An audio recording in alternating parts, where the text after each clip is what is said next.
బెత్లహేములో సందడి, పసుల పాకలో సందడి, శ్రీ యేసు పుట్టాడని, మహారాజు పుట్టాడని.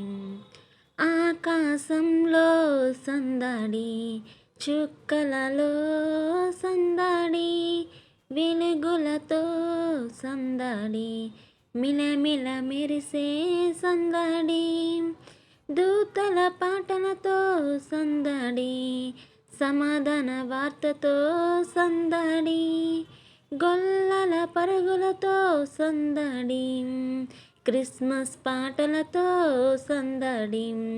బెత్లహేములో సందడి, పసుల పాకలో సందడి, శ్రీ యేసు పుట్టాడని, మహారాజు పుట్టాడని. దావీదు పురములో సందడి,